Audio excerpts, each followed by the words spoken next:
This is a fiberglass pool, and you may not know a lot about them. All you really need to know for the purposes of this video is that these are in-ground pools. You dig a hole, you set them in the ground, you backfill, and then you got a pool in the ground. We are going to be taking this R40 by River Pools, beautiful pool, and we're going to be making it an above-ground pool. We're going to take some steel, and we're going to build a frame around it, coat it, insulate it, and we're going to be bringing it to the Minneapolis Home and Garden Show March 5th to the 9th for a display. So we're going to get this thing off the trailer. We just brought this back from Indiana yesterday, and we're going to get it in our shop and start pre-plumbing it and start manufacturing the frame. So let's get to it. The silhouette's burning, embers rising high like a chemical fire. The flame won't die. Intertwine, darling, you and I. And my heart beats cold, and you can control this level. Let go. Did I lose my mind and your mercury eyes? And I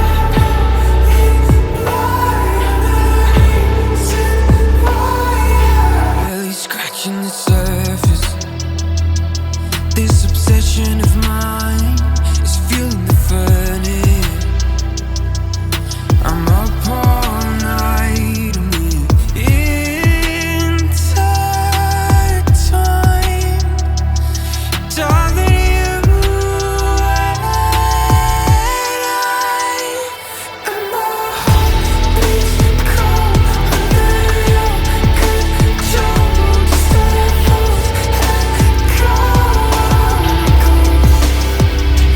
Did I lose my mind in your mercury eyes? And I go in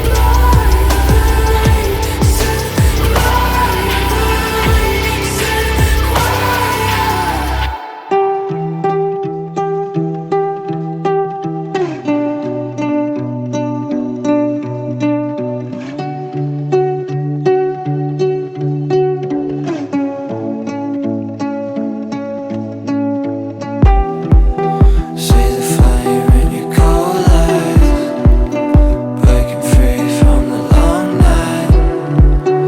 Hold me close till the sunrise. Everything is gonna be alright. See the flame in your cold eyes, breaking free from the long night. Hold me close till the sunrise. Everything is gonna be alright. Everything is gonna be alright.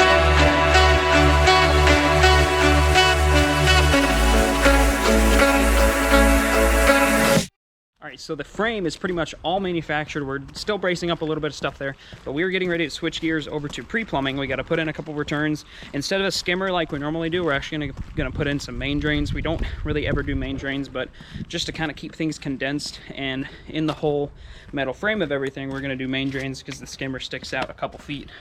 So we're gonna do main drains instead, and they're running to the store to get some stuff, and we're gonna start plumbing. So that's the next step.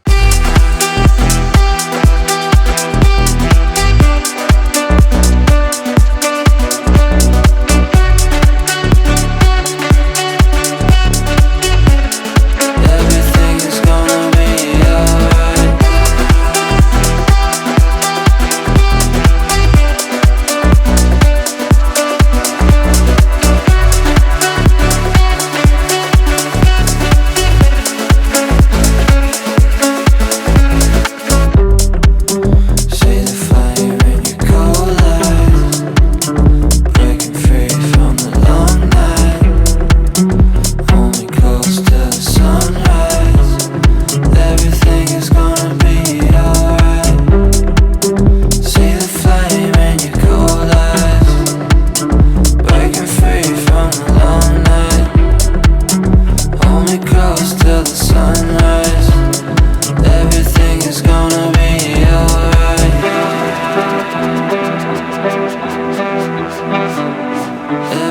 everything's gonna be alright.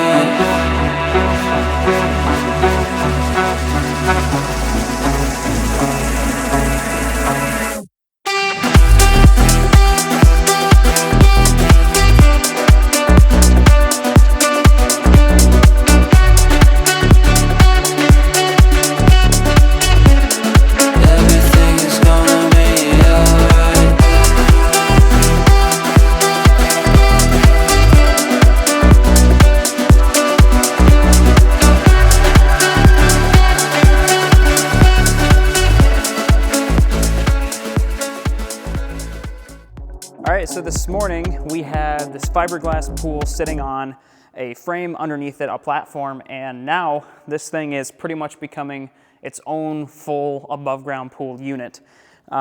Today we spent the whole day bracing this thing on the side, putting the wood on so we can put LP Smart Side across the whole thing once we're done. And plumbing, we started plumbing today. We got the pump in here. There's gonna be a door access panel here. That's where you can open it, access the pump, and anything that needs to be worked on in there. This is a couple of main drains, and we normally don't use main drains up here in the northern Midwest on these fiberglass pools. We usually just use a skimmer. We don't really think that main drains are necessary for the amount of flow that we need. But on this specific model, we're doing 2 main drains to keep everything constricted inside the frame of this whole thing. We have angle iron that's actually bracing the sidewall of the pool. So since this is normally an in-ground pool, when you backfill with the rock beside the pool, that's actually what stabilizes the wall with the water pressure from the inside of the pool and the rock from the outside of the pool, equalizing that force. And since this is an above ground pool, you're not gonna have that same type of backfill. So we have to brace the sidewalls with the same type of angle iron that we're making the whole frame with, just so there's no damage to the pool shell. Along with that, we have just some bracing under the bench and the seats over there behind and the stairs over there behind the pump. So that's what we did today. We got a lot done today. Tomorrow we're gonna finish plumbing these little, these are basically in-wall deck jets. These things right here, they are in-wall deck jets. Normally deck jets would be actually in the patio decking area around your pool, hence the name. But these are for the pool wall themselves. So you see there's a 1-inch line that comes off of this. If this is, again, an in-ground pool, we would hard pipe that with hard PVC. But again, since this is a completely different animal, we're actually gonna be using PEX A piping to pipe that from the pump over to the in-wall deck jets. So it's gonna be quite the spectacle to see once it's all said and done at the Minneapolis Home and Garden Show. So made a lot of progress today. We'll make a lot of progress tomorrow. And the day after that, this is gonna get spray foam insulated, which will help the rigidity with everything and it'll insulate it. So after that, we'll put the siding on and then it's time for transport after that. It's very exciting stuff. Let's move on to day 3.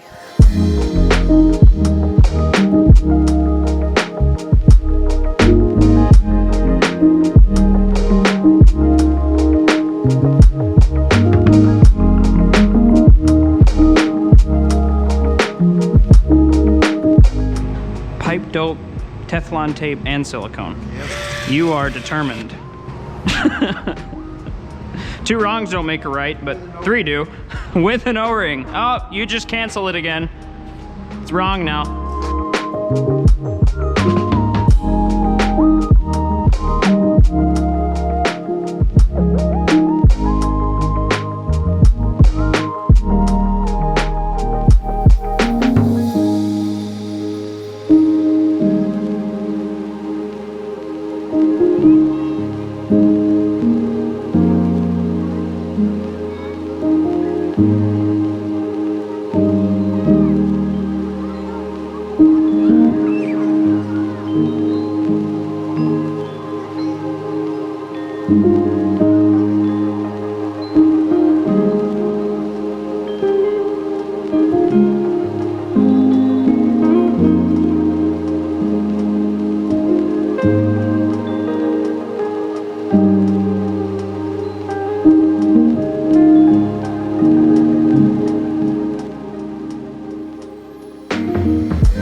this thing, the more it just looks like a really massive hot tub.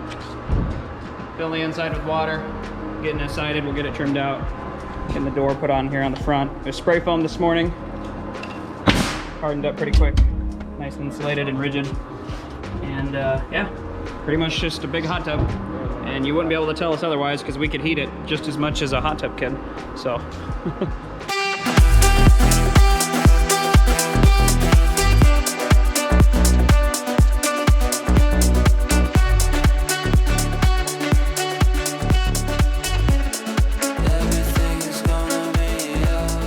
All right, so after about roughly 5 days of work, this thing has gone from an in-ground fiberglass pool to basically a giant hot tub. And it is now its own above-ground pool unit. And this thing's pretty cool. So we're getting ready to get this thing loaded up on the trailer, and we're gonna send it to the Minneapolis Home and Garden Show today. Let's get this thing on the trailer.